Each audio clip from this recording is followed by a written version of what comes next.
Gather round. That stagecoach rattled to a stop outside the small wooden depot in Dillon, Montana. Garrett Crawford stood frozen on that dusty street, just staring as a woman stepped down, gripping her carpet bag in trembling hands. That cold autumn wind of 1885 howled through the valley, carrying the sharp scent of mountain pine. But Garrett did not smell a thing, blinded by a sudden rush of old memories hitting him like a stampede.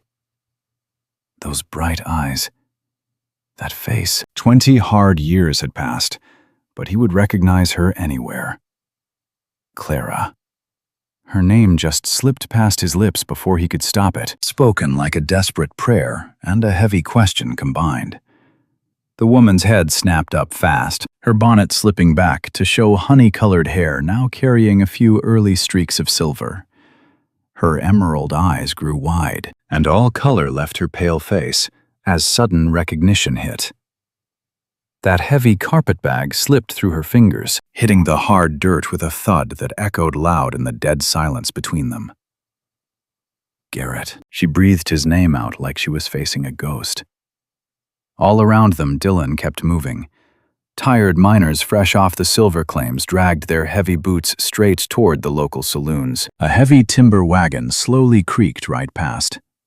A hammer rang at the blacksmith forge, but Garrett heard nothing. His stunned mind was spinning rapidly backward through 2 long decades to another time, when he was just a boy of 12, and Clara was the sweet 10-year-old daughter of the local school teacher, right before her folks packed up their wagon one dark night and vanished without a single goodbye.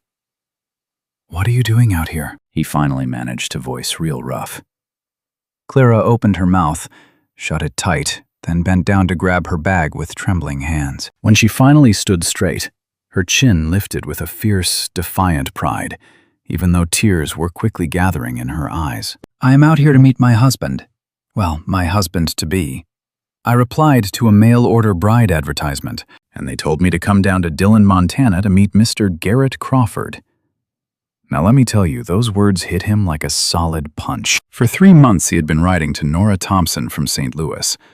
Her letters had always been warm and thoughtful, painting a clear picture of a gentle woman wanting a fresh start, looking for a decent man to build her life with. He mailed his final letter 6 weeks back, packing in cash for the stagecoach fare, and waited on edge for her to show. He had pictured this very meeting 1,000 times. Not a single daydream ever looked like this. "Nora Thompson," he muttered slowly. "You told me your name was Nora Thompson." Something quick flickered across her face, guilt, deep sadness, and a dozen more messy emotions he could not quite read. "Thompson was my married name.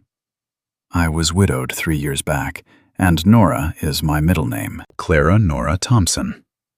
You didn't think to mention you hailed from Dillon, that you knew me." "I truly did not know it was you," her weary voice cracked.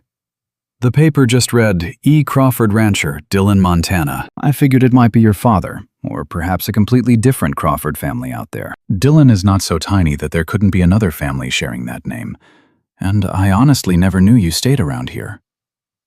After my family rode out, I assumed everybody would have scattered by now." Garrett ran a calloused hand through, his dark hair entirely forgetting the dusty hat in his grip. His tired mind was racing hard, struggling to untangle this impossible pioneer situation. "Your family left dead in the middle of the night. No warning, no goodbye. One day you were here, and the next morning your house was completely empty." Clara's face went pale once more, and she looked away toward the rugged mountains ringing the valley. "My father had his reasons." "What reasons?" "We were friends, Clara. You were my very best friend, and you just vanished into thin air." "I was 10 years old, Garrett. I had no choice." Real, raw pain filled her voice now, like an old frontier wound being ripped open. "And we were only children." "Did you honestly think about me after a few months had passed by?" That heavy question just hung in the cold air. Garrett wanted to say no, to pretend she was right, and he had forgotten her quickly. But you and I both know that was a lie. He had thought about Clara more times than he could ever count over those hard years. Wondered where she went and why. Wondered if she found happiness. Wondered if she ever thought about him. "Every single day," he finally said quietly. "For years, I thought about you every day." Right then, something in Clara's brave expression finally crumbled. She pressed a hand over her mouth. For a second, he reckoned the tears would fall, but folks out west build grit. She squared those shoulders, pulling herself together. "Well, this is quite the situation we found ourselves in." That's one way to frame it. They just stood there in the dusty Pioneer Street. Now, you and I know awkward reunions, but 20 long years and a rugged canyon of heavy secrets separated these two former childhood friends. Garrett knew he ought to speak up to steer this wild carriage of a situation, but the cowboy's thoughts were just a tangled mess of barbed wire. Finally, Clara broke the heavy quiet. "I understand if you're looking to break the arrangement. I can just catch the next stagecoach heading east. Might be a few days waiting, but I saved enough money to room at the local boarding house until then. I won't bind you to some blind mail-order promise made to a total stranger. No." That single word hit like the crack of a whip. Clara flinched. The rancher quickly softened his rough tone. "I mean, no, don't leave yet. Hold your horses. Give me a minute to think." But thinking comes mighty hard when your boots feel glued and your palms sweat like a nervous greenhorn. This was Clara. His sweet Clara, except she wasn't his girl anymore.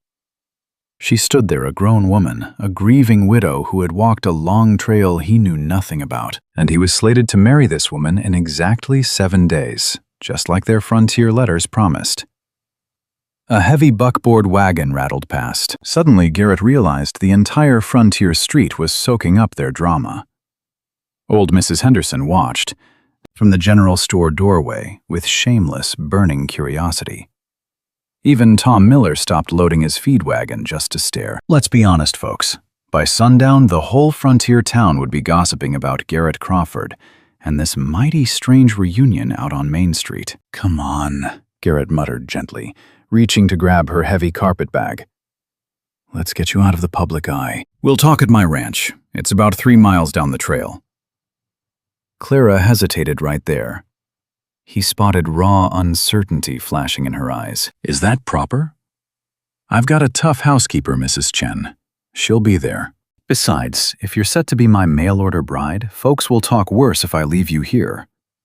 He offered up a small, rueful smile. "Besides, when have we ever given a damn about high society rules?" That line earned him a faint ghost of a smile. "You remember that. I remember everything." The rough words landed far heavier than the cowboy intended. Clara's breath hitched in her throat. Garrett awkwardly cleared his throat, tipping his hat toward his sturdy horse and buckboard hitched near the saloon post. "Come on, we've got plenty of catching up to do." The long wagon ride out to the Crawford ranch was dead silent. Clara sat stiffly on that wooden wagon seat, right beside Garrett, keeping her hands neatly folded.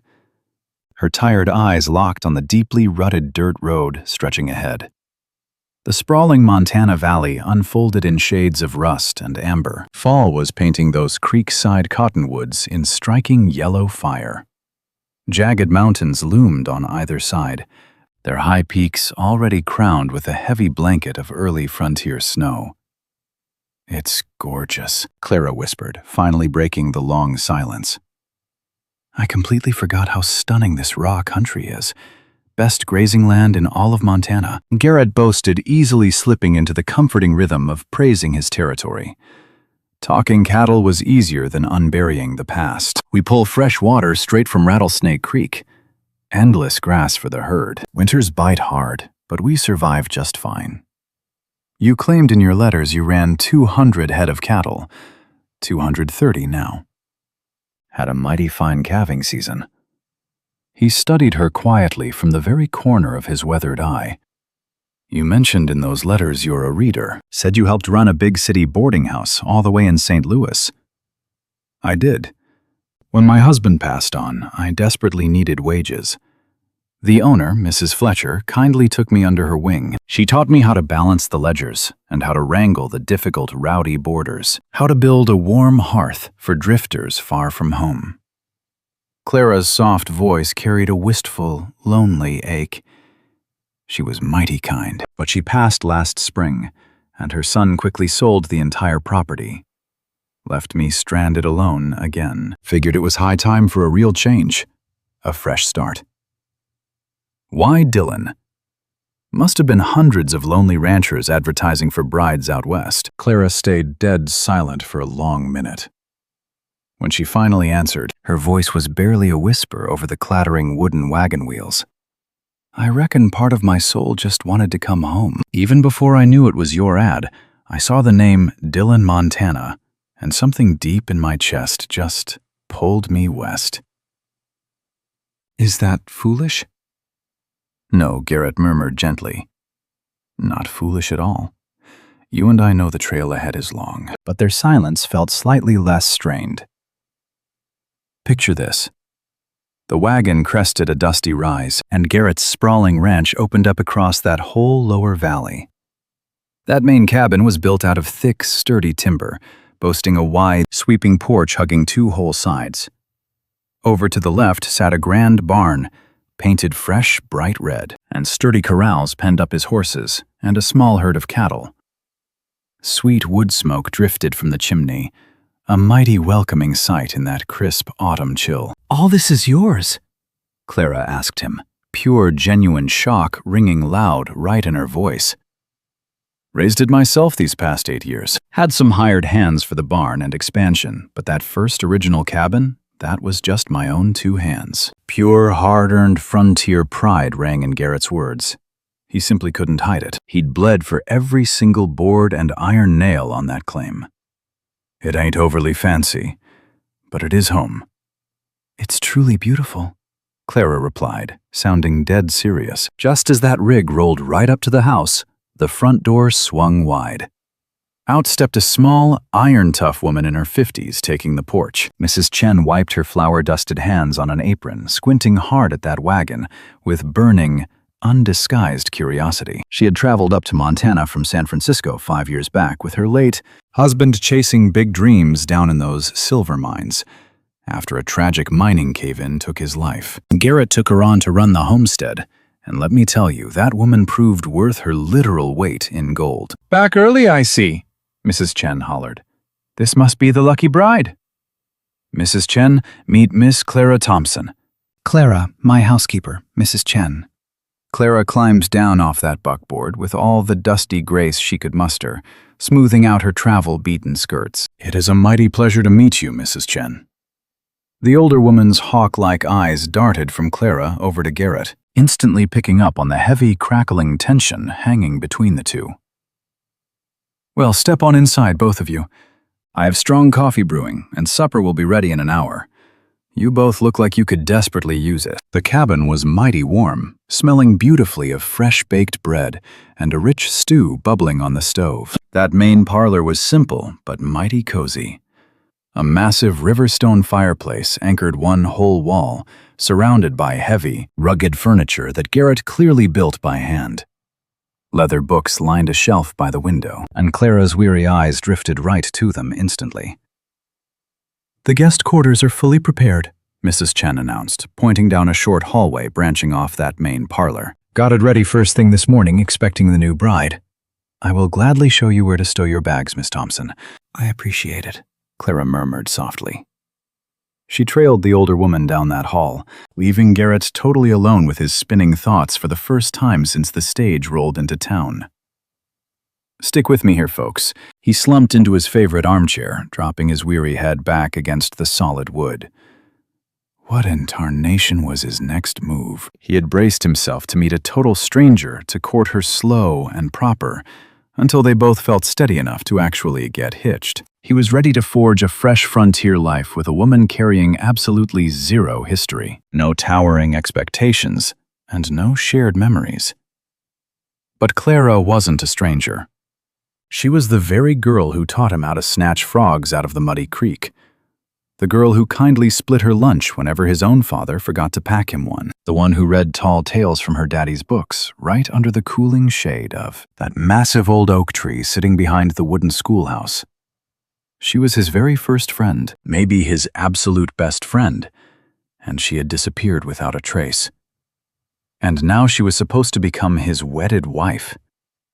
Mrs. Chen marched back from the hallway alone, pinning Garrett with a razor-sharp, knowing stare. Care to tell me what is actually going on? That girl looks like she just spotted a ghost, and you don't look a lick better. Garrett rubbed his calloused hands down his tired face. She is from around here, from Dillon. We knew each other as kids, long before her folks packed up and left 20 years ago. I had no clue the mail order woman I was writing to was actually her. Mrs. Chen let out a low whistle. That is one mighty coincidence. Is it? I really do not know what to think, Mrs. Chen. Half of me wonders if she knew it was me all along. Did you ask her? She swears she didn't know, figured it might be my old man or some other Crawford clan entirely. And do you actually believe her? Garrett pictured the pure, unvarnished shock on Clara's face at the depot, the way every single drop of color completely washed out of her pretty cheeks. Yeah, I believe her. Then what exactly is the problem? The real problem is, I just don't know this woman. I knew a little girl 20 years back, but out here, folks change.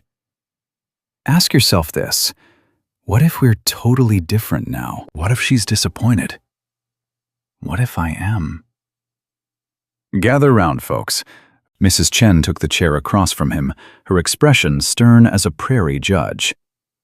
Mr. Crawford, you planned to marry a stranger next week. At least with this frontier woman, you have shared history, solid ground to build upon. And judging by how you have been talking since you rode back home, I'd wager you care deeply for her. Before Garrett could shoot back, Clara stepped right out from that narrow cabin hallway. She had pulled off her sunbonnet and smoothed her hair, yet she still looked completely trail-worn. Her tired eyes met his, and for a long spell, heavy silence filled the room. Finally, Clara broke that tense quiet. We should talk. Properly, I mean. About everything. You are right, Garrett muttered, standing up. He glanced at Mrs. Chen. Could we get some privacy? I'll be out in the kitchen, Mrs. Chen said, rising with a sharp look at both stubborn souls. Try acting kind to one another. Life out here is far too short. Once she walked out, Garrett motioned for Clara to take a seat. She carefully took the wooden chair Mrs. Chen left sitting right on the edge like a spooked Mustang. Garrett stayed standing, too riled to settle. Why did your family flee? The question fired out rougher than intended, but you and I know that fire had burned inside him 20 years. Folks around town swore your daddy left heavy debts running from the local law. Clara twisted her pale hands. The debts were real. My father made poor wagers, trusting the absolute worst kinds of men. He was bound to lose everything, even his respectable position teaching the schoolhouse. He figured slipping away in the dark meant starting over out west, leaving the terrible shame in our dust. Where did you run? Denver first, then Kansas City, then St. Louis. My father never could settle his boots in one spot. Always believed the next boomtown offered a lucky strike. You could hear the bitter grit in her voice now. It never did. He drank up our meager cash and mother mended clothes just to feed us. When I turned 16, she caught severe pneumonia. We could not afford a doctor. Clara. Garrett whispered, his fierce anger melting into deep pity.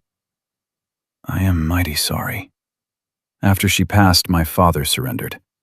He drank himself into an early grave within a year. I was just 17, totally alone in St. Louis, without family or a dime. She looked up, and the deep sorrow in her eyes made Garrett's chest physically ache. George Thompson offered to marry me. He was twice my age, yet decent enough. He provided safety, gave me a solid roof.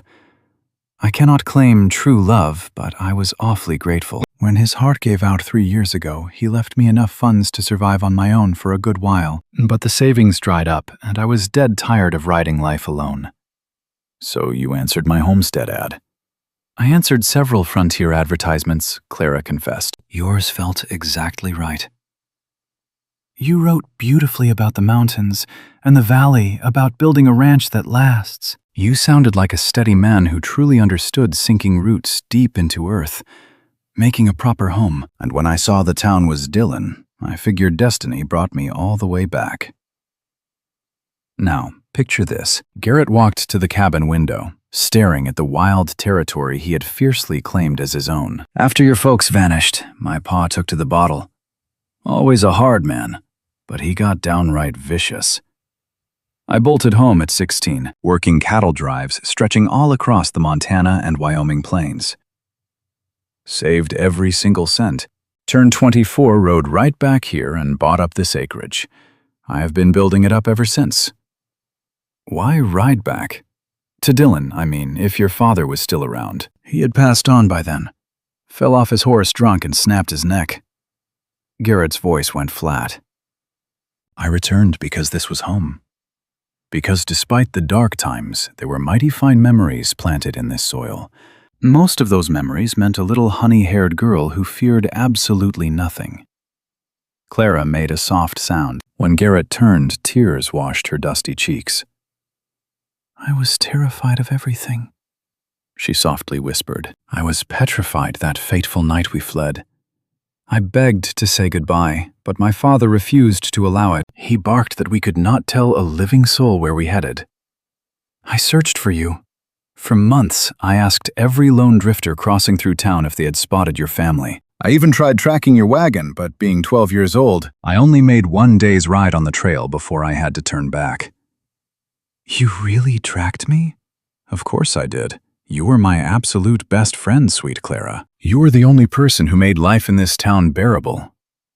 Clara stood up, crossing that dusty floor until she was just a few paces away. Now, friends up close, Garrett saw the weathering the frontier had carved around her tired eyes and the silver threading her hair. Yet beneath that grit, he still saw the fiery young girl he once knew, hidden in her smile and that stubborn jaw. What do we do now? She asked him, voice low. I don't know, Garrett admitted. The plan was to take a week to get to know each other before the wedding. Maybe we should stick to that plan. Use the time to become reacquainted? To see if the people we've become can build something together. And if we can't? If we're too different now? Then I'll make sure you have enough money to start over somewhere else. I won't force you into anything, Clara. You have my word on that. She studied his weathered face, and her tough frontier gaze finally softened up. You grew up to be a good man, Garrett Crawford. I'm glad of that. You grew up to be a strong woman. I'm sorry it was such a hard path to get there. A faint, hopeful smile graced Clara's lips. It was the first genuine warmth he'd seen. We're quite the pair, aren't we? Two people shaped by hard lives, trying to figure out if we can make something soft and good together. I think we can, the rancher heard himself mumble. I'd like to try at least. So would I. Right about then, Mrs. Chen hollered for supper. The three gathered around that heavy timber table as she ladled out a thick beef stew and warm bread. Over supper, the heavy tension finally broke. They stuck to easy talk, running the cattle, how much the town had grown up, and Mrs. Chen's wild yarns about her old San Francisco boarding house before she headed to Montana. After grub, Garrett tipped his hat to check the herd, leaving Clara scrubbing plates, despite the older woman insisting guests shouldn't do ranch chores. Peering out that glass window, Mrs. Chen tracked Garrett's tall shadow working in the barn, his lantern swinging low. He's a good man, Mrs. Chen whispered. Treats his workers fair, never raises his voice unless the situation demands it. But he's been lonely. This ranch is beautiful, but it's been missing something. A wife, Clara mumbled, washing tin plates. A partner, the older woman corrected sharply. Someone to share the burden and the joy of it all. He works himself too hard because there's no reason to stop working. No one waiting for him inside. I've been hoping the mail-order bride arrangement would work out. But I'll admit I had my concerns. Hard to know someone from letters alone. And now that you know I'm not some stranger, Mrs. Chen turned to face her. Now I'm wondering if perhaps God, or fate, or whatever you want to call it, had a hand in bringing you back here. You two have a chance to rewrite old stories, to take the friendship you had as children and build something more. That's rarer than you might think. Clara dropped the wet plate, her calloused hands shaking. What if I'm not what he needs? What if I disappoint him? What if you're exactly what he needs, and he's exactly what you need? You could spend your whole life being afraid of what might go wrong, or you could take a chance on what might go right. Mrs. Chen patted the girl's tired arm. Besides, I've seen the way he looks at you. That's not the look of a man who's disappointed. Now, folks out here, nights get mighty quiet. Clara lay awake listening to that old ranch groaning in the dark. That prairie wind howled to the rafters, and miles away, a lone coyote sang to the pale moon. Her mattress was a real luxury, far softer than that stiff city cot. Mrs. Chen even left a thick patchwork quilt draped at the end, just in case a deep freeze blew in. But despite the comfort, she just couldn't sleep. Her weary brain kept repeating the exact second Garrett spoke her name, that raw shock blazing in his stare. You and I know she spent that whole dusty ride from St. Louis, dreaming up the faceless stranger she'd marry. Never in her wildest frontier dreams did she expect to see Garrett standing there. Garrett, the very boy who taught her to skip stones across the creek. Garrett, who bravely fought off bigger boys when they mocked her ragged hand-me-down dresses. The same Garrett who listened to her wild ocean dreams and swore they'd ride out to see it together someday. That childhood vow shattered right alongside a dozen others the midnight her family ran from Dylan. For weeks, she wept into her pillow, grieving the boy she left behind and the only Western home she knew. You and I know how the frontier works. Tears dry fast when survival takes over. Her new life held absolutely no space for childish fantasies. Yet here, resting under a thick quilt in Garrett's solid ranch house, those buried dreams woke up. Could this truly be her real, golden opportunity? What if they could take those pioneer childhood roots and forge a genuine frontier marriage? That notion sparked pure terror, mixed with wild, intoxicating hope. Just down that timbered hall, Garrett laid awake, tracing the rough ceiling beams with identical thoughts. The man had pictured this week 1,000 times. He plotted how he would woo his mail-order bride, using gentle strolls and soft-spoken words. He aimed to earn her trust day by day, proving he was a decent catch. But Clara already understood his heart, or at least the boy's heart, and he remembered her clearly. Let's ask ourselves, could the grown rancher and that brave tree-climbing girl who chased bullies and devoured frontier tales ever spark that exact same campfire magic today? He was desperate to try. Lord witness him, he craved this reunion more than rain in a long summer drought. Daybreak rolled in crisp and biting, throwing a heavy silver frost across the prairie grass. Clara stirred to the rich scent of black coffee and frying bacon.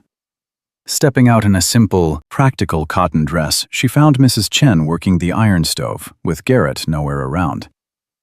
He is out doctoring the livestock, Mrs. Chen noted, plating up hot eggs. He should drag back in an hour. Boy's like 3 starving farmhands after dawn chores. Need a hand? Just eat up and keep me good company. You will have years to figure out this ranching routine if the cards fall exactly right for you two. Clara took the warm porcelain gratefully, settling at the table. Out the glass, the rugged mountain range soaked up the dawn peaks, burning a brilliant gold and soft, dusty rose. It truly is breathtaking out west. I forgot or just never respected the sheer scale as a kid. Our home soil carves us, Mrs. Chen murmured, splashing dark coffee into heavy ceramic mugs, but the patch of dirt we claim that defines a soul. You rode back to this wild country, even riding blind into the unknown. That takes a certain pioneer grit. Before Clara could speak, the heavy timber door swung wide. Garrett stepped inside, bringing freezing wind, sweet hay, and horse sweat. He pulled up sharp seeing her seated there, like he briefly lost track that he actually had a houseguest. Then a slow, easy cowboy smile stretched across his jaw. "Mornin'," he grunted, hooking his dusty Stetson and coat by the entry. "Sleep decent?" "I did, thank you. Wonderful room." "Good. Glad to hear it. He scrubbed up at the wash basin, looking awfully skittish suddenly. I figured today, if you have the energy, I could properly show you around the whole ranch property, let you witness daily frontier life firsthand. I would enjoy that immensely. They shared grub while Mrs. Chen ran a steady stream of kitchen gossip, patching over the quiet spots when the two simply ran dry of words. Afterward, Garrett threw saddles on 2 solid mounts, while Clara swapped into riding canvas and grabbed a heavy wool coat.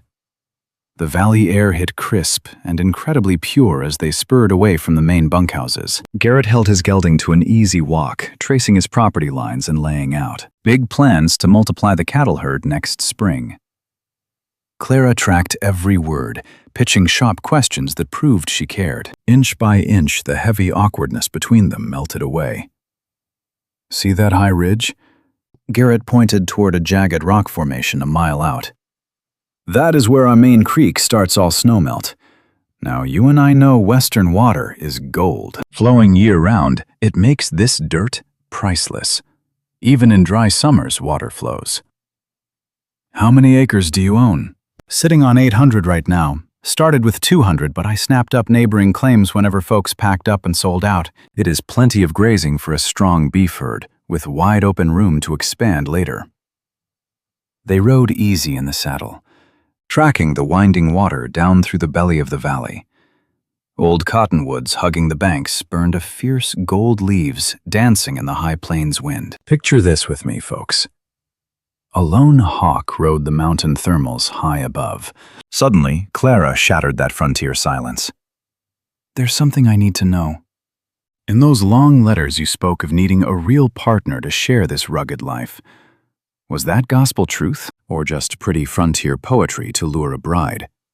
Garrett pulled back his reins, turning squarely in the saddle to face her. It was true. Every single word was honest, Clara. I am 32. And I have bled for 8 hard years building this cattle ranch into a spread I respect, but it is a lonesome trail. I eat solitary, sleep solitary, and shoulder every burden alone. I just wanted a welcoming face by the hearth, somebody to share the day's dust with, a true partner to carve out a Western legacy with, not merely a housekeeper or a childbearer. Mrs. Chen handles the homestead chores just fine, and as for kids, he paused, his weathered face turning dead serious. Yes, I would surely love a family if the good Lord provides, but I want them raised from a union forged in genuine respect and warm affection, never mere duty. Clara searched his weathered features. You truly mean that I do. I am chasing what my folks lacked. I crave a marriage anchored in fierce devotion and choice, not prairie survival. Is that your aim too? Yes, Clara murmured softly. My first marriage to George was decent, but it felt like a dry business contract.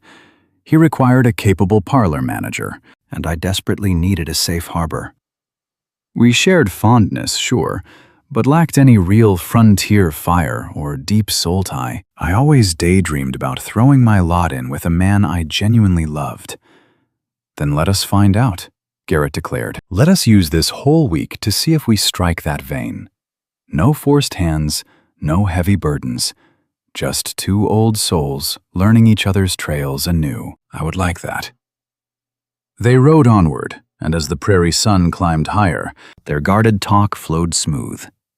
They swapped long tales from their years apart, finally bridging the wide canyons of 2 missing decades. Clara spoke of her dear mother's iron grit when bitter poverty came knocking at their door, about the dog-eared books keeping her spirit alive during dark winters, and boarding house friends who became her chosen frontier family. Garrett recounted his grueling cowboy seasons riding for other cattle outfits, absorbing every rugged secret about untamed mustangs, tough longhorns, and wild territory management.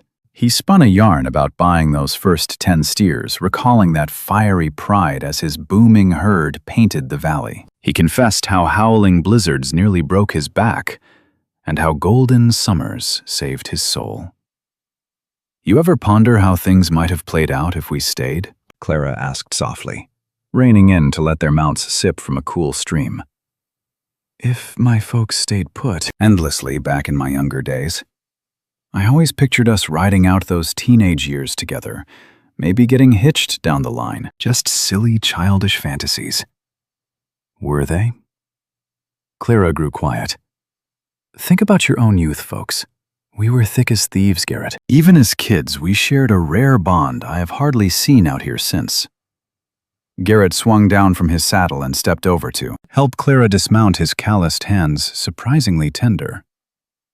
They stood mighty close, near enough that she could spot the golden fire in his deep brown eyes. No, he finally murmured.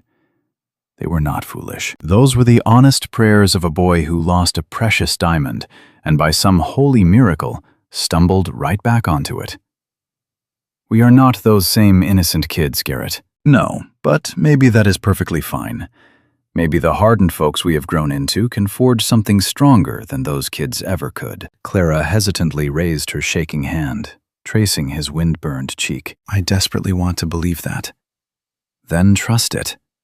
Garrett coaxed, trapping her trembling fingers under his warm palm. We have 7 days to solve this.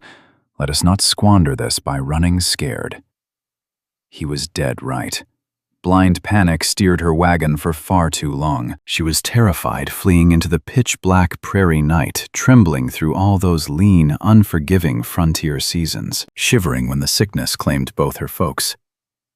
She wed George because the sprawling emptiness terrified her, and answered Garrett's advertisement, terrified her last dollars would dry up, leaving her stranded in a ruthless world. But listen closely, friends. Standing by Garrett, feeling the blistering heat of pure hope in his gaze, Clara finally laid her chips down. She would saddle up with courage today. She chose to trust that this rare second strike at gold was not meant to be thrown away. Show me the rest of this mighty ranch, she grinned. I want to see everything. Let me tell you, they spent that whole morning roaming. Garrett showed her every inch of that homestead he held dear, right down to the north pasture where his cattle grazed. He pointed out a quiet grove of quaking aspens where a man could think, and a high ridge overlooking that whole sprawling western valley. Every dusty step they took, that cowboy laid out his biggest dreams, and sure enough, Clara got swept right up in his frontier vision. By lunchtime, they headed back to the ranch house. The crisp prairie wind put a rosy flush on Clara's cheeks, and she was laughing out loud at a wild tale Garrett spun about a mean, stubborn rodeo bull. Old Mrs. Chen took one look at them and smiled, humming a soft tune while ladling hot soup into their bowls. The afternoon settled into a quiet frontier rhythm. While Garrett was out in the dusty barn mending leather tack, Clara sat by the parlor hearth with Mrs. Chen, learning how to stitch up the heavy work shirts Garrett managed to tear nearly every single day. They talked about everything and absolutely nothing. Clara finally felt her restless soul easing into the steady heartbeat of ranch life, which truly surprised her. After a heavy supper, Garrett coaxed her out onto the chilly porch. He stoked a roaring fire out in the stone pit he had built by hand from smooth river rocks, and they sat bundled in thick wool blankets, watching bright prairie stars pop out across the darkening western sky. I used to look up at these exact same stars, Clara whispered, and wonder if you were staring at them too if you still remembered me. I always remembered, Garrett replied. Clara, I need you to understand this. The day you rode off, something inside me just shattered. I was just a young pup, and I could not fathom why you packed up without a goodbye. For years, I put the blame on you. I figured our bond did not mean a lick to you like it did to me. It meant the absolute world to me, Clara fired back. You were the only good part of my youth, Garrett. Losing my best friend hurt almost as bad as burying my own mother. I know that now, and I want you to see that I am not that wounded boy anymore. I have learned this hard life is complicated, that folks make tough choices for reasons we cannot always grasp. I do not blame you or your daddy for pulling up stakes. I only mourn the years we lost. We cannot get that time back. No, but we can sure make the most of the years we have left. He turned his rugged face, glowing with dead honesty in the firelight. I know we only just crossed paths again, but Clara, listen. I need you to know I am absolutely certain I want to marry you. I want to build a homestead together. If you need more time to think it over, I will give you that. If you want me to court you properly, I will do that too, but my wild heart is firmly decided. Now you and I know Clara had been married before, but her ex, George, never offered her this kind of raw, unflinching honesty. Her first marriage was practical and polite, but completely lacked fire. What this cowboy offered was a whole different breed of love. I am scared, she finally admitted. I am terrified this is just a mirage, that trouble is coming. My hard life has taught me never to trust joy. Mine too. But maybe we can learn to trust it together, to build a love sturdy enough to weather any wild prairie storm. He slowly reached for her hand, lacing his fingers right through hers. I am not saying it is easy. Ranch life is grueling work, and marriage is tough, but I reckon we are both gritty enough to handle it together. Clara stared down at their joined hands, noticing his rough calluses perfectly matched her own. They were both tough survivors, shaped by blistering work and tragic, heartbreaking losses. But they had endured the rough frontier, finally finding their way back to one another against every single odd. Ask me again in 3 days, she said at last. Give me 3 days to be certain, and then ask me proper. I can do that, the cowboy said, though his wicked grin proved he already knew exactly what her answer would be. They lingered by the dying flames until the biting chill finally chased them indoors, talking about sweet nothing, slowly rebuilding that easy old friendship they once shared. They finally said their goodnights and headed off to their own separate rooms. Neither of them slept a wink. They just laid there, picturing the beautiful new western future taking root between them. The next morning brought heavy rain, a freezing autumn downpour that hammered them, tin roof, and turned the dusty ranch yard to thick mud. Garrett spent that gloomy morning in the barn handling urgent ranch chores, while Clara stayed dry helping Mrs. Chen with the housework. They baked fresh bread. You know that kitchen smelled like pure heaven, and Clara finally found herself loving the sweet, simple peace of rustic frontier life. You're a natural at this, Mrs. Chen observed, watching Clara work that dough with seasoned hands. I honestly feared you might be a bit too delicate for ranching, but plainly you've got a mighty practical streak in you. I learned real early that survival means rolling up your sleeves, Clara replied. Ain't no chore too humble if it needs doing. That is exactly the right grit for this frontier. It is a stunning country, but it never comes easy. Now you and I know frontier winters are downright brutal. There is always gear needing mending. You gotta be tough to survive. I am tough, Clara answered with steady, quiet confidence. Life surely made certain of that. By the time Garrett stepped inside for midday supper, he was soaked to the bone. Despite scraping his boots, mud followed him. Clara just chuckled at his sheepish grin. Go change. I will mop this up. You don't have to do that. I know I don't. But I want to. She smiled, shooing him off toward his room. Go on now. You'll catch your death standing there dripping wet. After they ate, those three gathered round the roaring hearth while the western storm kept pouring down. Garrett pulled out a book of poetry he was working through, reading aloud as Clara and Mrs. Chen tackled their mending. His voice held a deep, steady timbre. Clara found herself studying his face far more than the verses. He had grown into a mighty fine-looking man, she reckoned. Tall, with broad shoulders and a quiet, undeniable strength that showed in every single move he made.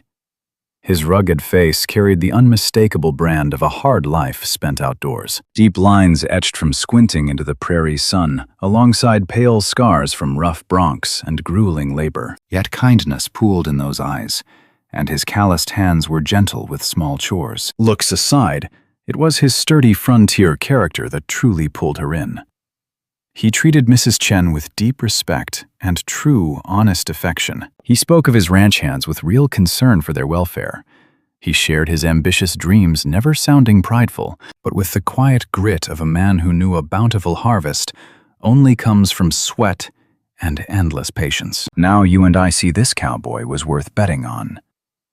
That evening, after Mrs. Chen finally retired to her little cottage out back, Clara and Garrett found themselves completely alone beside that crackling fire. The heavy rain had quit, but the prairie night hung damp and bitter cold. Neither soul felt like braving the dark outside. "Tell me about George," Garrett said suddenly. "Your husband, what kind of man was he?" Clara weighed that heavy question carefully. "He was a good, honest, and incredibly hard-working man. He ran a little printing press back east, took real pride in his craft.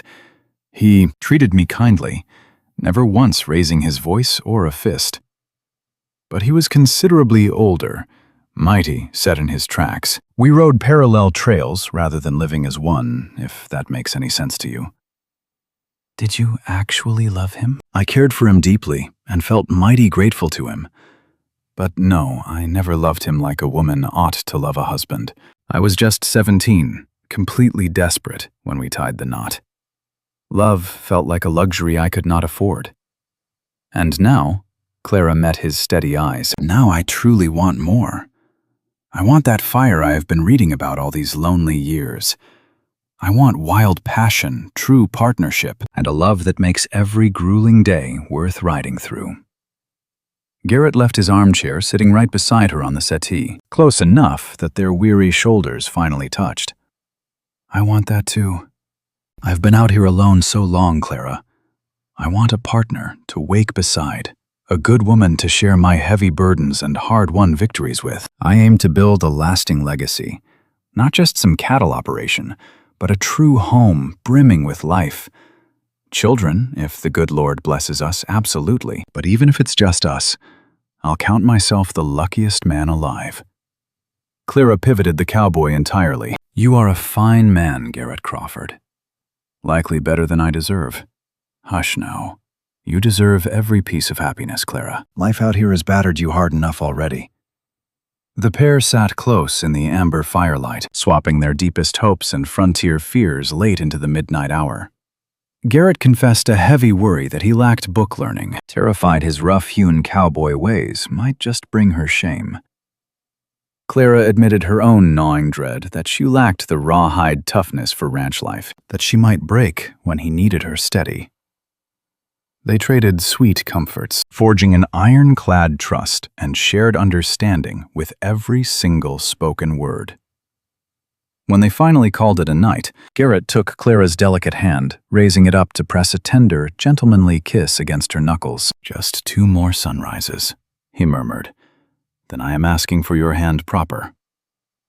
2 more days, Clara agreed, her heart kicking at the sheer heat blazing in his eyes. "Stick with me here."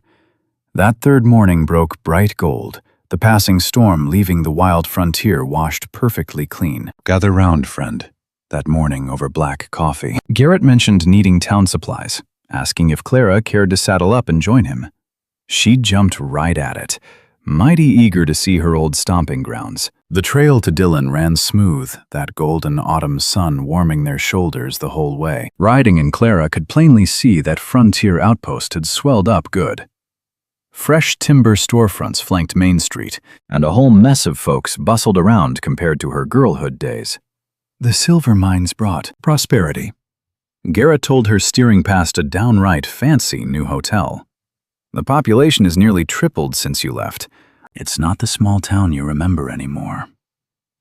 They burned the morning hours calling on the mercantile, the feed depot, and the local bank. Every door they darkened, townsfolk tipped hats to Garrett and studied Clara with plain curiosity. The telegraph wire of local gossip had surely broadcast the mail-order bride's arrival, sparking sideways glances and hushed whispers. Inside the dry goods shop, they bumped into Tommy Miller, a sturdy fella running the local livery. He pumped Garrett's arm real hard, then politely tipped his brim to Clara. "Heard you finally got yourself a bride, Crawford." "About high time. A rancher needs a good woman to make a house a real home." "Clara, meet Tom Miller. Tom, this here is Clara Thompson, though you knew her as Clara Taylor back when we were little." Old Tom's weathered face lit right up. "Little Clara Taylor. Well, I'll be. I remember you perfectly. You could scale those oaks better than any roughneck boy." Clara chuckled, mighty tickled to be recognized. "I'm afraid I'm not quite that nimble nowadays, "But it sure is grand seeing you again, Tom." They swapped yarns a spell before wandering off. But that little reunion truly lifted her heart. Maybe drifting back to Dylan wouldn't be so lonesome. Just maybe. She could carve out a spot here and join this rugged community once more. Their final errand brought them to the modest clapboard church on the town limits. Reverend Patterson, a gray-haired preacher with warm eyes and a soft-spoken way, greeted them kindly. Garrett had sent word regarding the nuptials, so the old parson was mighty eager to meet her. "It is a true blessing to meet you, dear." He smiled, grasping both her hands in his. "Garrett is a steady rock in this territory, and I'm thrilled he finally found a partner to ride alongside him." They hashed out plans for a simple, honest ceremony. Sitting in those pews, Clara felt her western dust settle.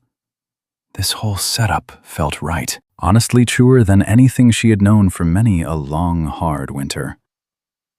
"You and I know silent cowboys well." Riding home, Garrett clamped up, leaving Clara wondering what was brewing inside. Finally, she pushed him.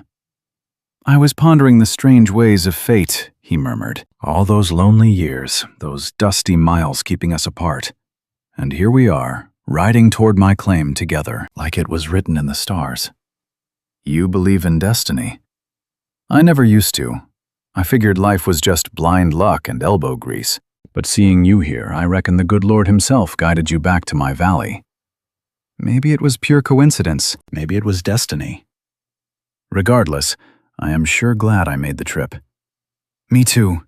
Later that exact evening, Mrs. Chen cooked up a massive supper to celebrate the upcoming death of Garrett's wild bachelor days, as she joked. She roasted a plump bird alongside his favorite fixings, and they all ate until their belts were bursting at the seams, chuckling and swapping tales like old saddle pals. Afterwards, Garrett proposed a stroll. A high prairie moon painted the whole valley silver. The night air hung crisp, missing that bitter frost. Fingers laced together, they wandered down by the creek, tracing a worn trail right through the whispering cottonwoods. "Tomorrow dawns the fourth day," Garrett spoke softly, halting in a quiet clearing by the running water. "You asked for 3 days of grace. I gave them. Are you finally ready for me to ask? Now listen close."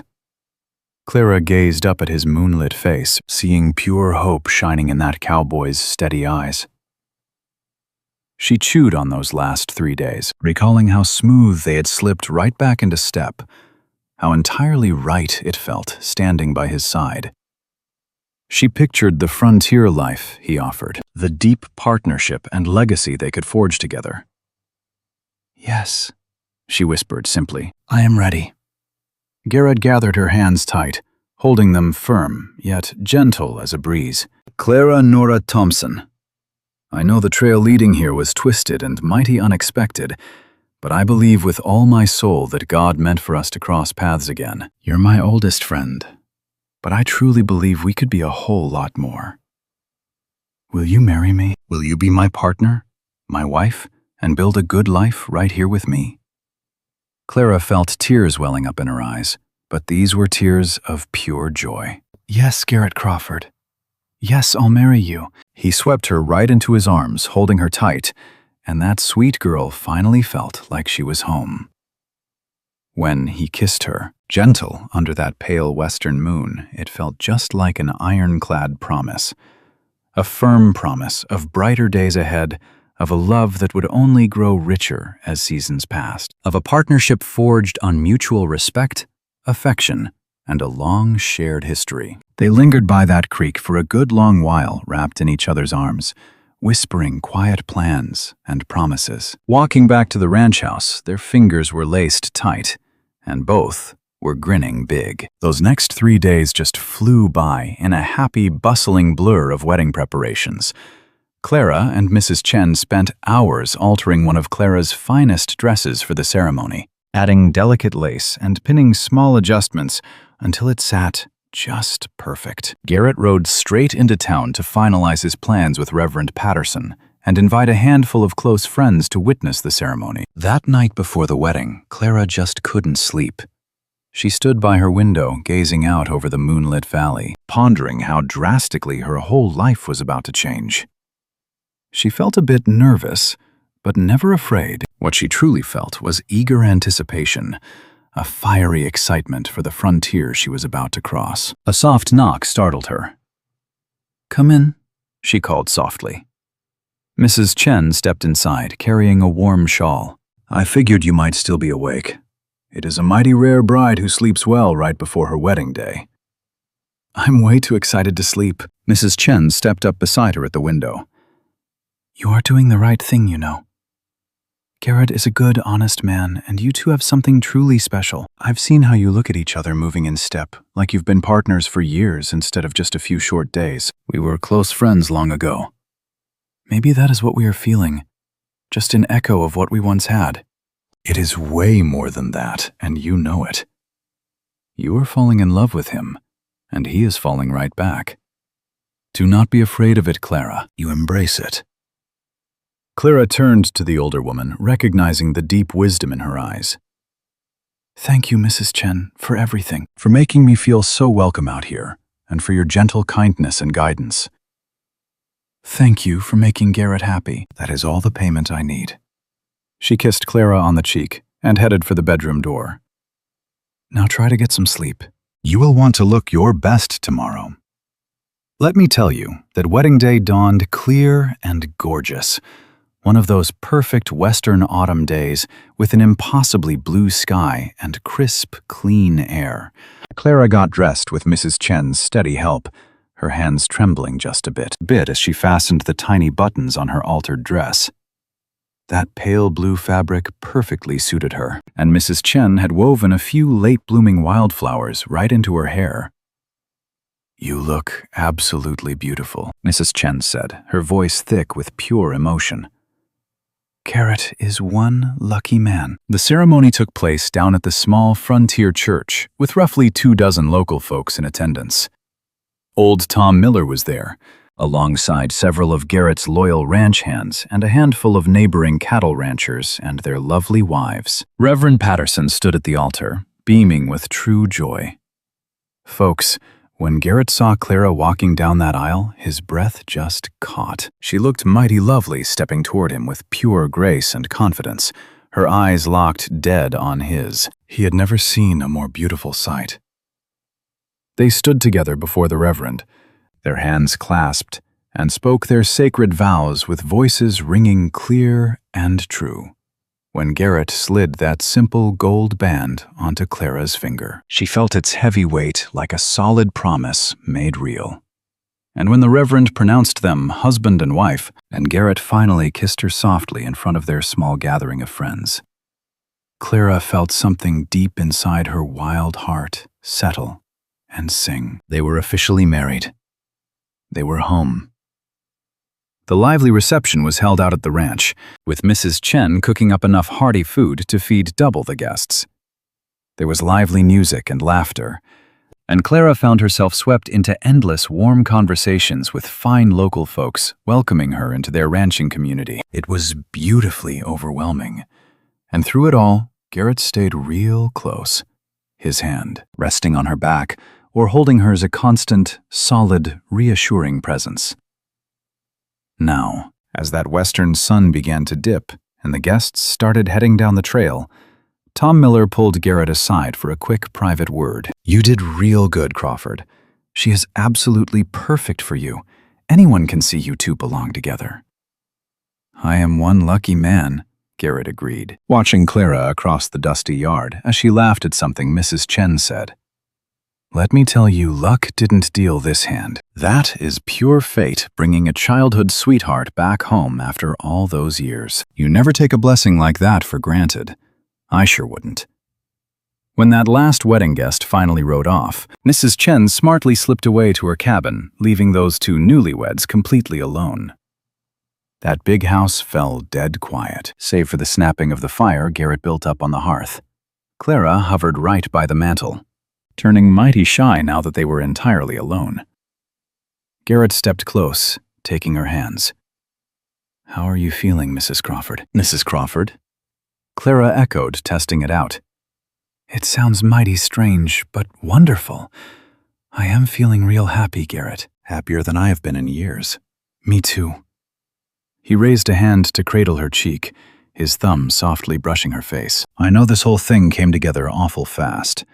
If you need more time, if you ain't quite ready for everything marriage brings, I can hold off. I want you comfortable. Clara laid her hand over his, leaning into that warm touch. I don't want to wait. I have waited on the trail long enough for love. I want to start our new life together, all of it, tonight. Garrett's eyes went dark with heavy emotion. He kissed her then, far deeper and more fiery than that polite peck up at the altar. Clara met him halfway, throwing her arms around his neck and pulling in close. This was exactly what she had hungered for. This fierce bond that made her feel truly alive and wanted again. He swept her right up into his arms, and she let out a surprised laugh as he carried her down the hall to their bedroom. He set her down real gentle on the mattress edge, and for a minute they just stared in the soft lamplight. I never thought I would have this, Garrett whispered. A good wife, a true marriage. You have handed me something mighty precious, Clara. You have given me something precious too. A real home, a future, a love I never reckoned I would find. They came together right then with real tenderness and burning passion, learning each other's secrets slowly and sweetly. Outside, that pale moon crested the mountains, and the dark night wrapped around the ranch like a pioneer's blessing. But between you and me, two lonely folks finally anchored each other, writing the very first pages of their brand new story. The sunrises that followed settled into a steady ranch rhythm, feeling both fresh and deeply familiar. Clara learned the daily grind of Western ranch life, waking before dawn to tackle those morning chores. She figured out right quick that she liked tending Mrs. Chen's chickens out back, and she took over managing that old kitchen garden that had been going to weed. Mrs. Chen showed her the ropes of preserving winter food, how to balance those household ledgers, and how to face down the wild emergencies that always spring up on a working cattle ranch. Clara was a mighty fast learner, and soon she was wrangling those daily chores all by herself. But it was about more than just picking up the gritty skills of ranching. Clara was figuring out how to be Garrett's wife.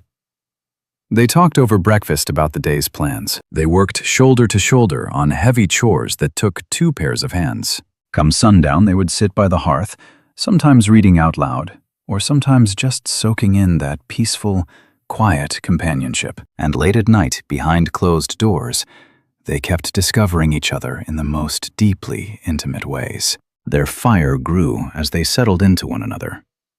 Clara never dreamed frontier marriage could be like this, that physical love could be so tender and thrilling, that she could feel so fiercely desired and cherished. Now listen close.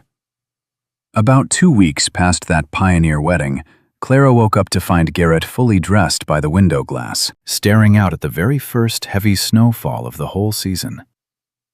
She slipped out from under the quilts and walked up behind him, wrapping her arms snug right around his waist. "It is beautiful," she whispered, watching those fat flakes fall.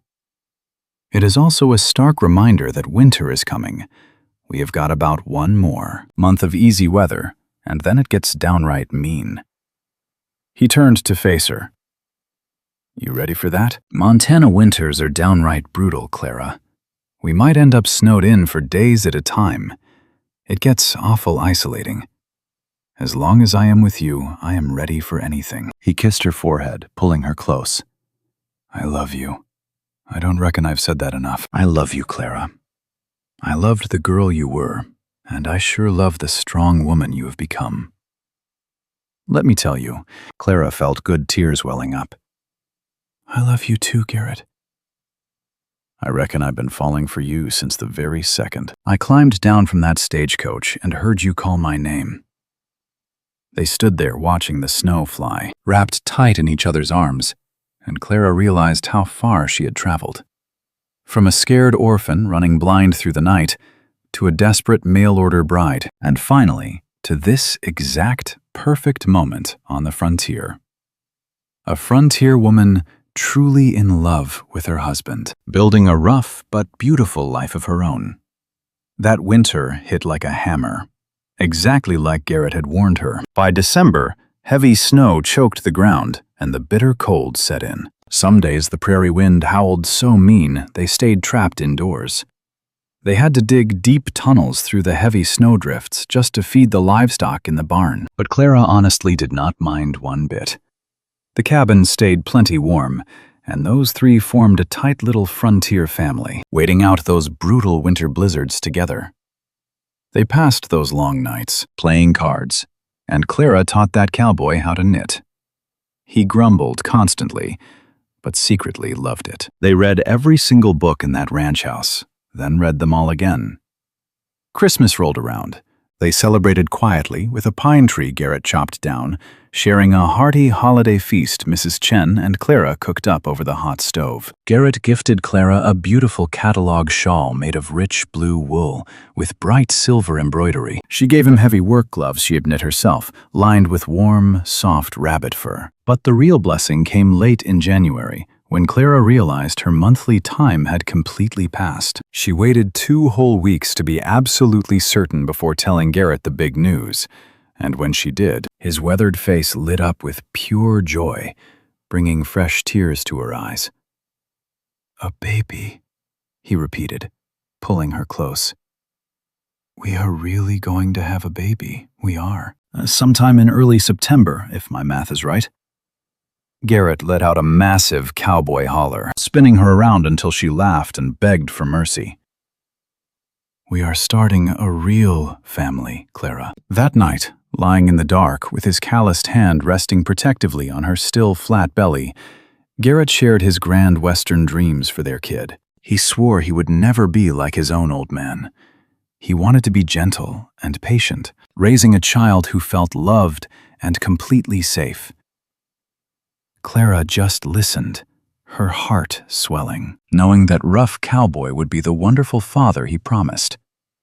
Things went mighty smooth as the hard winter melted away into springtime. When the snow melted and the valley exploded into wild blooms, Clara blossomed too, her belly growing nice and round. She kept doing ranch chores as long as she physically could, though Garrett paced around constantly worrying about her overdoing things. "I am with child not made of glass," she scolded him, while pinning laundry one warm May afternoon. "Women have worked the homestead while expecting for generations.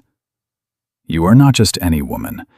You are my wife, and I worry." "Well, worry less and help me hang these heavy sheets," Clara said with a grin. That would be much more useful. By midsummer, she was heavily pregnant and miserable in that blazing frontier heat. She spent most afternoons resting on the shaded porch, shelling peas or sewing, while Mrs. Chen kept her good company. They had grown awful close over the winter. Clara deeply appreciated the older woman's quiet frontier wisdom and life experience. "Will I make a good mother?" Clara asked one afternoon, watching Garrett break wild horses down in the dusty corral. "I think you will be wonderful," Mrs. Chen declared firmly. "You have endless love to give, patience and true grit. That is all a child needs. But what if I favor my father? What if I fail them just like he failed me? Your daddy made his choices, and let me tell you, they were mighty poor ones. You and I both know you are not him. You are much stronger, and you have Garrett standing right beside you. This baby will be deeply loved, and that is what matters." Well, that little one finally arrived on a scorching September afternoon, a full week early.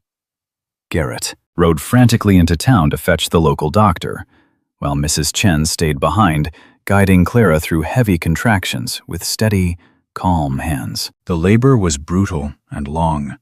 There were dark moments when Clara thought she simply could not survive.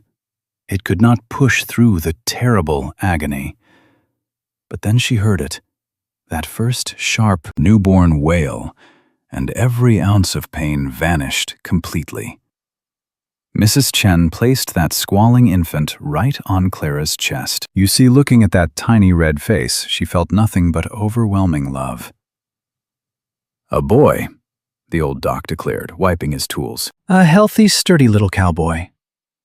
Garrett came tearing back inside, nearly ripping the hinges off, and stopped dead in his tracks. There sat Clara, worn out but glowing like sunrise, cradling their boy.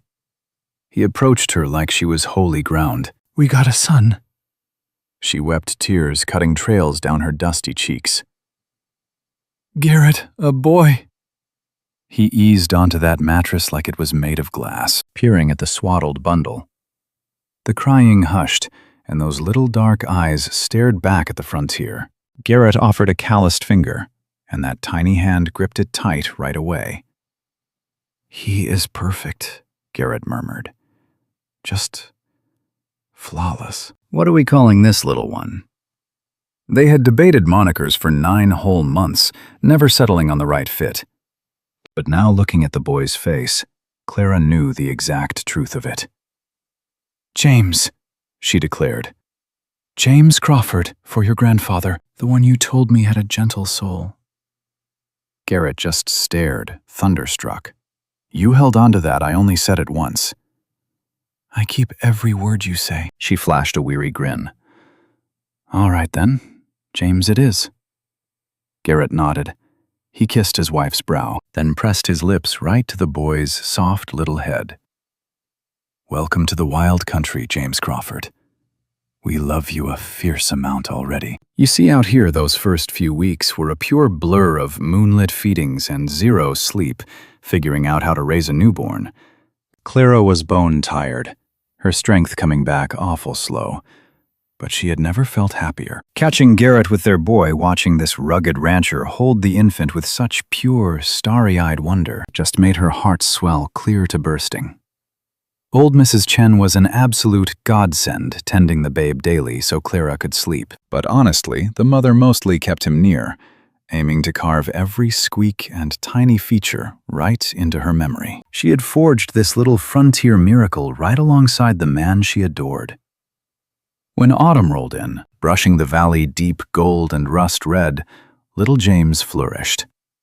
He was an easy-born child, only fussing for milk or sleep resting for longer spells as the weeks dragged on. The couple settled naturally into their parenting boots, locking into a steady rhythm that suited their growing homestead fine.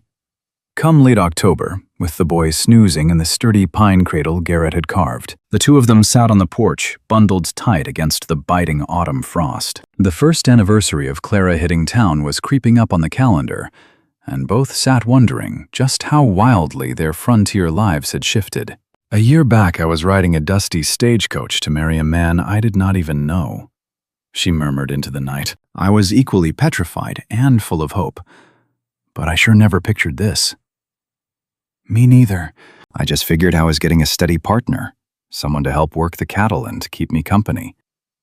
Instead, I caught a dream bigger than the sky. Do you ever wish this trail had led somewhere else entirely? That my folks had stayed put, that we could have grown up together?" Garrett chewed on that thought a while. "Sometimes, but then I realize how the rough patches shaped us into the survivors we are today.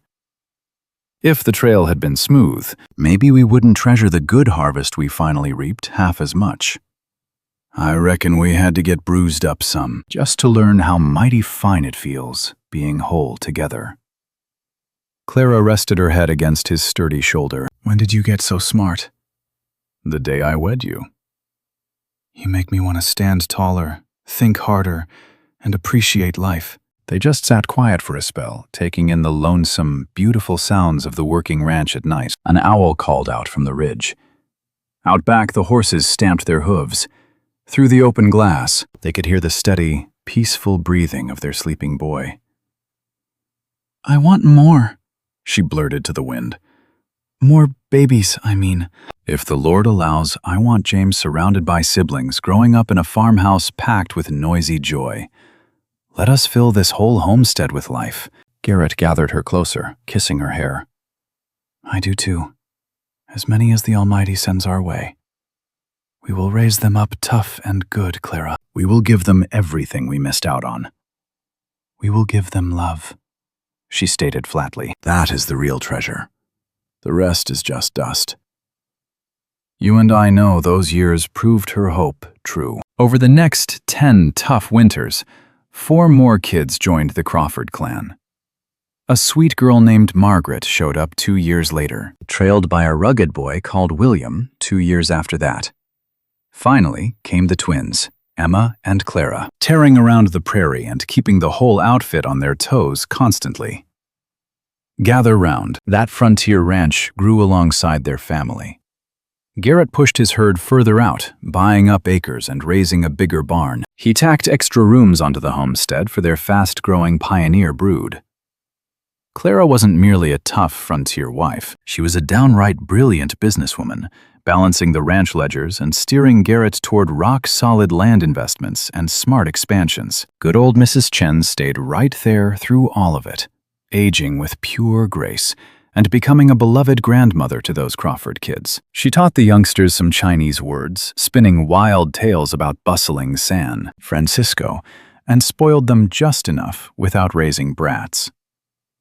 But frontier life was never a smooth ride. Bitter blizzards froze the cattle, brutal droughts turned creeks to dust, and sudden accidents meant paying pricey doctors. Young William snapped his arm, taking a hard tumble off a horse at 6. Margaret fought off awful night terrors for 12 long months after crossing paths with a cougar. Those twins seemed dead set on turning Clara gray with their endless frontier mischief and wild schemes. But through the grit and grind, Garrett and Clara stood tall together, their bond growing, forged in iron. They always carved out time for one another, stealing quiet moments out on the porch, whispering late into the night, long after the kids were dreaming. One breezy evening in the late spring of 1897, 12 years since Clara first stepped off that dusty stagecoach, the family gathered on their wide porch for supper. Eating outdoors in fair weather was a cherished tradition. The whole crew squeezed around a massive wooden table Garrett had built by hand. Almost 12 and stretching up tall as his pa, young James was chattering a mile a minute about some new book he had found. 10-year-old Margaret sat quietly, sketching away in that worn journal she took everywhere. Energetic 8-year-old. William was begging his father to let him ride along on the big cattle drive rolling out next week. The twin girls, 6 years old, and matching right down to their boots, save for different colored hair ribbons, were giggling over some secret joke. Clara scanned her growing family table. You and I both know how rare true peace is out west. Seeing her husband beaming with pride, watching her lively, healthy children, a fierce gratitude brought tears to her eyes. Mother, why are you crying? Emma asked, catching it right away. I am just happy, Clara whispered, wiping her cheek. So incredibly happy. Garrett reached right across the plates, giving her hand a gentle squeeze. They did not need words. He knew exactly what she meant. They had ridden down some brutally hard trails to reach this sunset, but it was entirely worth the scars. After supper, while the older kids scrubbed plates and Mrs. Chen corralled the twins inside for a hot bath, Garrett and Clara strolled down to the winding creek hand in hand, just like they had 1,000 times before. Those big old cottonwoods were fully bloomed, letting the golden evening light spill through in beautiful scattered patches. Remember standing right here the night I proposed? Garrett murmured. Of course. You were so scared your hands were shaking. I was downright terrified you would say no. Clara laughed warmly. I was scared to death you would realize your mistake and take the ring back. Never. I have not regretted marrying you for a single second, Clara Crawford. Not even when our twins flooded the entire kitchen last month.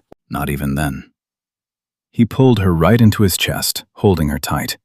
You gave me absolutely everything I never knew I wanted. A homestead packed with laughter, children that carry our ranching legacy, and a partner who makes this frontier an adventure. You gave me exactly the same. You saved my life, Garrett. The moment you spoke my name and recognized me, you rescued my soul in ways you will never fully understand. We saved each other, Garrett gently corrected her. That is what real love does. It rescues and rebuilds. We were both totally broken when we crossed paths again, and we made each other whole. They lingered by that running creek as the sun sank low, painting the rugged sky in blazing pinks and golds. Way off in the distance, their kids' joyous laughter drifted along on the cool evening breeze. The sprawling cattle ranch stretched out around them, standing as a living testament to sheer grit. Listen to me, folks. Much more than the land or the herd, what they had really built was a true family, a lasting frontier legacy of love. Clara remembered the terrified young woman who had stepped off that stagecoach 12 dusty years ago, expecting to meet a total stranger, but instead finding her deep past and bright future all at once. She thought back on that terrified little girl who ran from Dylan in the pitch black, dead certain she'd never find true happiness again. If she could somehow ride back and promise that heartbroken girl that every ounce of hardship would lead to this golden moment, would her younger self buy it? Probably not a chance. And that was just fine. Some trails you simply have to ride to understand. What's on your mind? Garrett asked softly, feeling her sigh settle right against his chest. Just how grateful I am, how incredibly lucky we are. About wanting to spend all my remaining days right here beside you, watching our babies grow tall and our grandbabies come into this world. Aren't we rushing the herd a bit? James is barely 11, Clara chuckled. Just give it time. Quicker than a prairie fire. He'll bring home a sweetheart who spins his whole world around, just like I spun yours.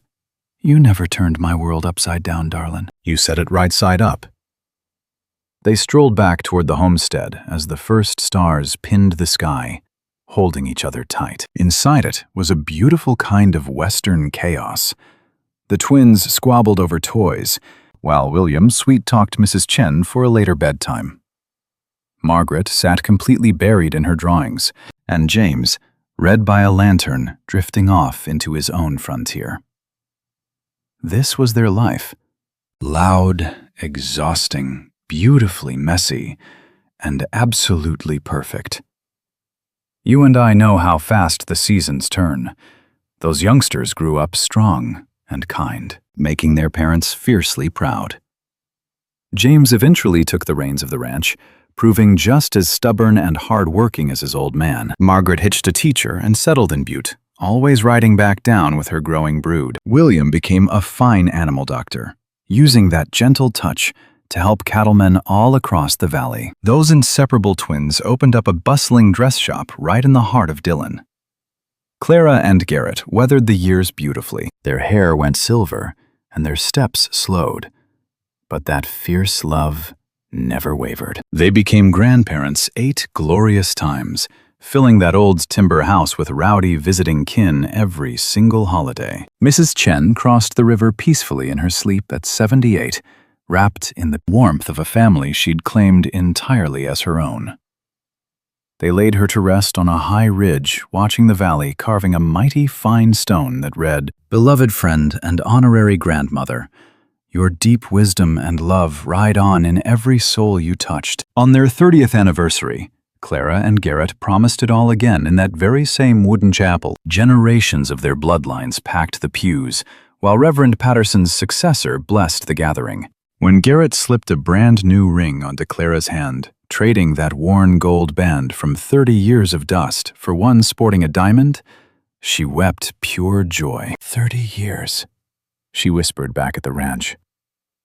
30 years since I stepped off that dusty stagecoach and you knew my face. It was the best choice I ever made riding into Dillon. Best thing that ever happened to me, Garrett agreed softly, was spotting you that afternoon. I knew right then my whole trail was about to shift. I just never reckoned exactly how spectacular it would get. You and I can picture it as. They two-stepped beneath that big Montana twilight. Clara pondered the wild trail they had ridden side by side, from schoolyard friends to lost strangers, then true lovers and bedrock partners. They had forged a homestead legacy that would outlive them by 100 years. The land itself belonged to James and his kin, but every single child held a piece of that frontier spirit. But more importantly, they had seen firsthand what true, gritty love looked like on their parents. They learned deep respect, how to ride out brutal winter storms, and how to choose one another daily. Now you and I both know that night in the room, holding decades of their laughter, Clara and Garrett rested, together in the quiet dark, hands locked tight, just like always. Ever wonder what kind of hand you'd have been dealt answering some other fella's advertisement? Garrett whispered. If destiny hadn't steered your wagon to mine. Never, Clara replied fiercely, because I don't believe fate would have ever allowed such a thing. We were always bound to cross paths again, Garrett. Since we were barefoot kids, our trails were knotted together for good. 20 years lost couldn't snap that rope. I love you, Clara Crawford. I've loved you since memory started, and I'll love you till my lungs give out. And I love you, Garrett Crawford. You're my home, my heart, my everything. They drifted off, holding each other tight, same as they'd done for 30 solid years, and exactly how they'd finish out whatever time the good Lord gave them. Outdoors. Now listen close. The Montana wind whispered through that valley, carrying the sweet promise of tomorrow and every tomorrow following. That old ranch stood tall in the moonlight, living proof of back-breaking labor and relentless love. Safe inside those timber walls, a frontier family slept soundly, fully knowing they were deeply cherished. Down in the master bedroom, two folks who beat impossible odds dreamed of the rugged trails they had ridden and the long, bright trail still ahead. This was their Western fairy tale, far from flawless, but perfectly theirs, built upon old childhood bonds, fierce grown-up romance, and a blood-deep promise to forge a homestead that would outlast them. From a lucky run-in on a dusty street in Dillon, Montana, blossomed a genuine frontier romance for the history books. It proved the best endings are just fresh starts, wearing a disguise. The mail-order bride finally made it home, and right there she struck gold. She found deep belonging, true purpose and family, and a fire that would burn through every harsh winter. Clara left Dillon a scared little girl, only to ride back in as a hopeful woman. She would spend her golden years as an adored wife, a fierce mother, a proud grandma, and a true pillar of the frontier town she once escaped. And the whole yarn started with just one whispered word that fall. Clara. That one little word shifted everything. It rewrote both their destinies, handing them a rare second shot at the pure joy they mislaid so many years back. They grabbed that chance and hammered it into something stunning. Something permanent, a prize worth every bitter trail that led them to that crossroads. You and I both know this is love in its rawest form. Patient, tough as rawhide, surviving all weather and keeping the faith. This right here is the devotion that old saloon singers wrote their finest ballads about. The kind of passion that makes weathering a deadly blizzard totally worthwhile. That was the rock-solid bond Clara and Garrett forged together. Day by day, year by year, until it became as woven into the rough Montana dirt as the towering pines, the wide valley, and the muddy creek cutting through their property. And long after they finally passed, their kin would sit around campfires sharing how. Great-grandmother Clara rode into Dillon as a mail-order bride, only to find her groom was her long-lost childhood buddy. They pitch it as a mighty Western legend, absolute proof that an honest romance can weather any storm, even 20 harsh years and 1,000 dusty miles of separation. But Clara and Garrett always knew the real truth outshined the legend. The real truth was that true love wasn't just some lightning strike. It was a conscious choice you made every morning. It meant saddling up together during the bitter winters and raising a glass during the harvest. It was constructing a sturdy legacy, log by log, quiet moment by moment, choice by choice. And they had picked each other back then, right now, and forever. Now that was the true miracle.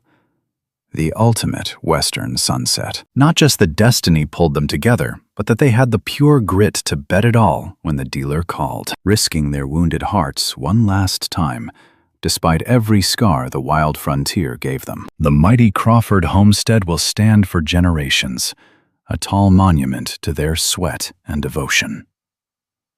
Now mark my words. Their true legacy wasn't the acreage, the timber house, or the Crawford name. It was the bold lesson they taught, just by sharing a lifetime, that true devotion is always worth defending.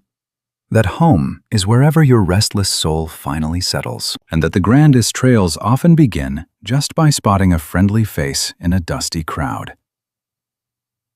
Clara. He breathed that name, and with one single word, both of their lives rebooted completely. And Lord Almighty, what a beautiful ride it was.